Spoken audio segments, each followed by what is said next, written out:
Ladies and gentlemen, the editor of the Elyria Weekly Gazette, Mr. Will Rogers, Jr.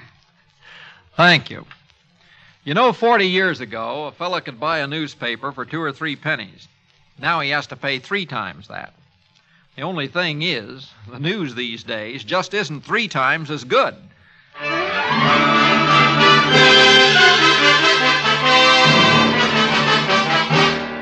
Rogers of the Gazette, offering you tonight, transcribed, the heartwarming story of a country newspaper and its friendly editor, and starring Will Rogers, Jr.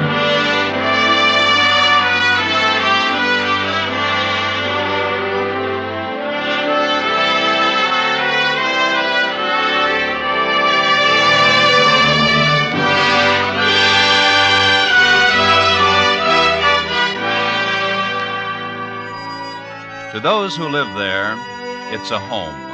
To those driving through, it's a delightful country town.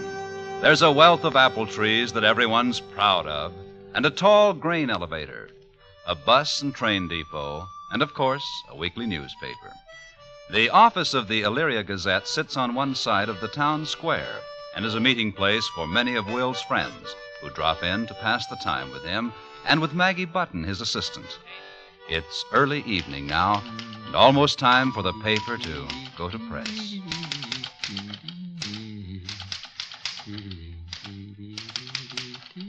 Maggie, here it is, all finished. What's finished, Will? My editorial for this week's issue. Oh, let's see what the flaming torch of journalism is dedicated to this week. Will? Huh? Soybeans. Yep. Ran into a fellow who knows more about soybeans than any other man alive, I guess. He spent maybe 5 hours telling me all about them. Do you think I ought to write about something else? Where'd you meet this bean expert?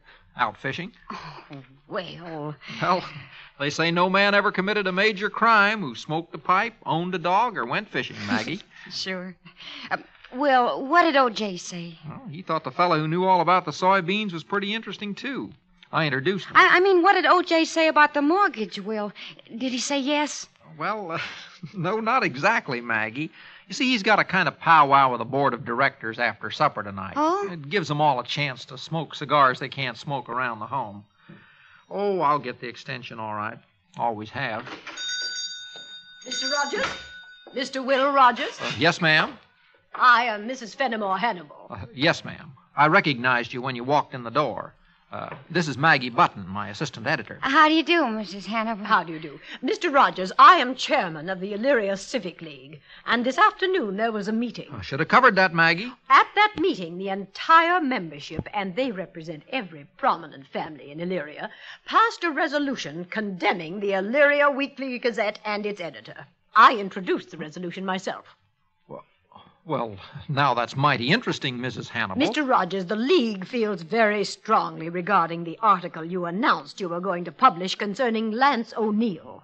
I suppose they've got a reason. They certainly have, Mr. Rogers. Mr. O'Neill's reputation as a romantic adventurer and troublemaker is unsavory to many of the people in this community who remember him when he resided here. Including his name in your series on distinguished men and women of Elyria is unthinkable. Well, now, of course, I never knew him when he was alive, Mrs. Hannibal, but I do know that a lot of folks think he was a pretty good painter. Why, over in Paris, at those academies, they've got maybe 5 or 6 pictures painted by Lance O'Neill of Elyria. I feel, and the League agrees wholeheartedly, that an artist whose only local work is painted on a saloon wall can hardly be a fit or edifying example for our younger generation to look up to. Well, now, I doubt if many of our younger generation get over to Huckabee's Bar and Grill much, Mrs. Hannibal. What about the article, Mr. Rogers? Well, I'll tell you what I'll do, Mrs. Hannibal. I'll look into it a little more and let you know. Is that fair enough? If you choose to ignore the wishes of the people of this community and print a word about Lance O'Neill, you will be the one to suffer, Mr. Rogers. Do I make myself clear? Yeah, I guess that's clear enough. Then good day, Mr. Rogers. Miss Button. Bye. Goodbye, Mrs. Hannibal. Those narrow-minded old biddies. Now, Maggie, they've got a right not to like the way I run the Gazette if they want to. Well, What are you going to do about this resolution? Print it. Will. Guess our readers will be interested in what the League did at their meeting this afternoon. Where's my hat? Well, where are you going? Over to Huckabee's Bar and Grill. Like I told Mrs. Hannibal, I'm going to look into it a little more.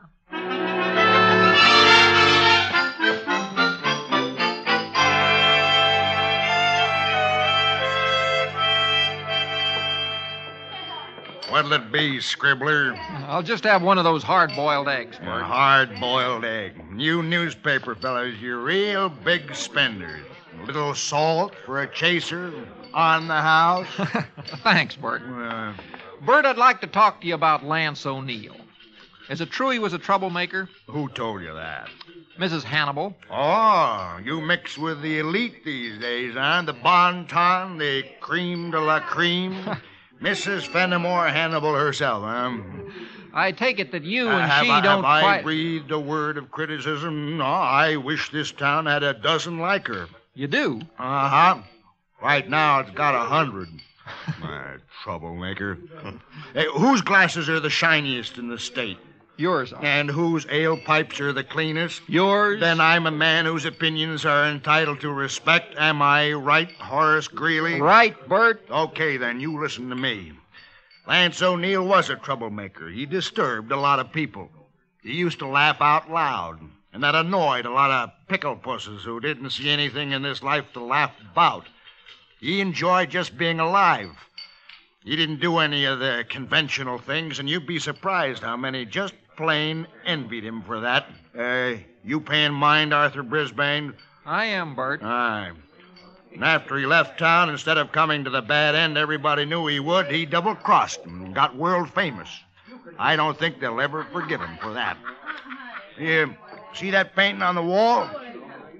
Well, look at it. I'm looking. Well, this town was so pleased at having spawned a genius that it almost starved him to death. He put that up there on my wall in gratitude to me for letting him live on my free lunch and slipping him a few dollars every once in a while. He put it there in 1910, and I've had enough big offers for it ever since. I could have retired if I wanted to retire. What do you think of that? You liked him a lot, didn't you? Me? I think he was crazy. Look at the way he painted that orchard, like it was in heaven. They tell me he left pictures of this town all over the world, and each one makes it out to be a paradise. If I was him and been treated as he was, I'd have made it like the other place, I can tell you. Thanks a lot, Bert. I'm going back to the office and write that article now. Just a second, Mr. Pulitzer. Yeah? That ad I have in your paper, it brings no trade at all. Well, so make it a bigger, more expensive one. Let's see what happens. Huh? Thanks, Bert. Blah.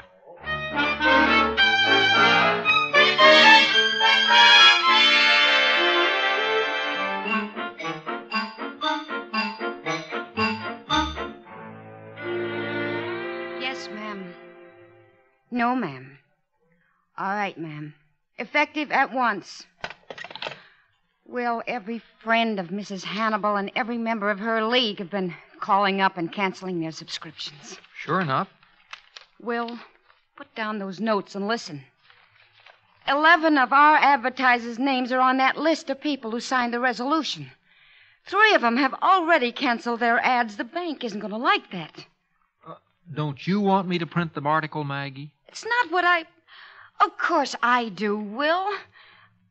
I'm just talking dollars and cents. I kind of guessed you were.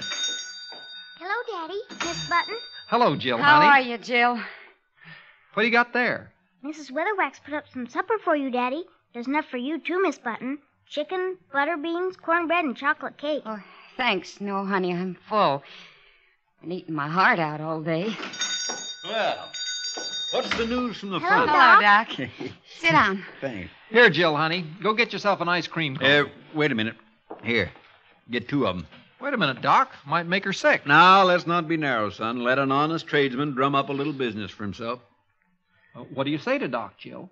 Come more often. Yeah, that's my girl. Always be honest. Just for that, Jill, I'm going to marry you. You're a little too old for me. Oh, nonsense. I'm only 6 times your age.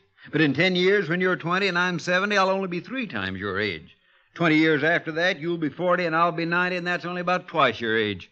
Pretty soon we'll be even. Then we'll get married. You'll have to ask my daddy. Bye. Goodbye. Bye, Jill. honey. You've done a good job with her, Will. You ought to be proud. Her mother'd be proud, too. She reminds me more of Ann every time I... Well, you put the paper to bed yet? Yeah, we haven't quite tucked it in. Good. I got some news. I've been out at the Ferguson place since 4 this morning. Shouldn't take Molly Ferguson 16 hours to have a baby. Not with all the practice she's had. Yeah, but this is the first time she ever tried triplets. Triplets? Hear that, Maggie? Isn't that just fine? Tear out that box with the senator's speech and put in a birth notice about the Fergusons. Will, that speech is pretty important. Not to the Fergusons and their friends. What are they, Doc? Boys? Girls? Well, here, I wrote it all down, Maggie. Good. Thanks. Boy, that is a good-looking woman. And I'm a man who appreciates a good-looking woman. I might marry her instead of Jill. Do I have to ask you about her, too? No. Maggie just works for me. Okay, then why don't you marry her? Huh? How was everything out in the countryside, Doc? I haven't had a ramble in weeks. Oh, it's the prettiest summer I can remember. Flowers just busting out. I picked a bunch on the way back, stopped at the cemetery and put some on my wife's grave. I put some on Ann's, too. Thank you, Doc. How's everything in the city side? Oh, just... Yeah, don't tell me. I heard all about it. Will, Lance O'Neill was one of the few people turned out of this town who gave himself to something he believed in. Oh, sure, old Charlie Rice built a railroad, and Ben Adams practically took over Wall Street once he got to New York. But 100 years from now, they'll be looking at Lance O'Neill's work and calling him a genius. You'd have liked Lance, Will. I think maybe I would, Doc. You know, you can tell a lot about a man when you bunk with him. And he and I roomed together during the summer and fall of 1912.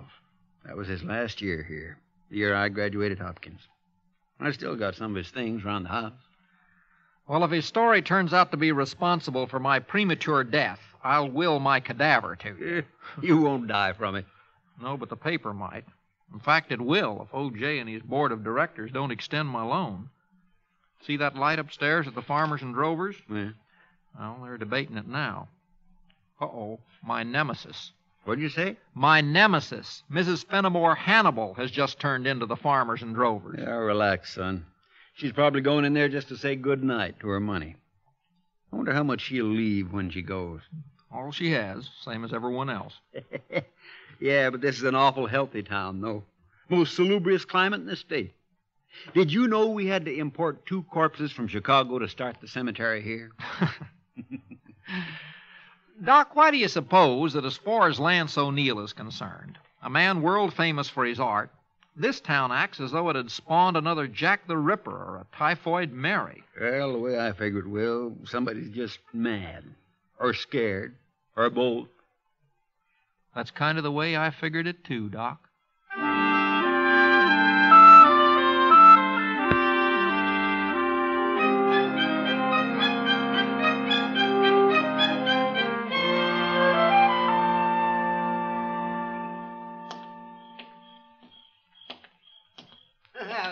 Will? Hi. That you, O.J.? Well, I missed you at the office after the board meeting, and I figured you were on your way home, so I just drove over here and I sat on your porch and I waited for you. Like a bottle of cherry pop? No. Thank you, Will. Well, we dealt with your request, Will. I thought you'd like to know the bank isn't going to foreclose. Well, I sure appreciate your coming by to tell me, O.J. Will, it's going to be out of our hands from now on. What's that, O.J.? The bank had a fair offer for your mortgage tonight, and, well, they accepted it. We sold your mortgage. Who to? Mrs. Fenimore Hannibal. We had to, Will. It's good business. Well, I just dropped in to tell you the news. Oh, say, that's a good one. Me telling the newspaper editor the news. Yeah, that's pretty funny. Yeah, well, I must run along now. Good night, Will. Night, O.J.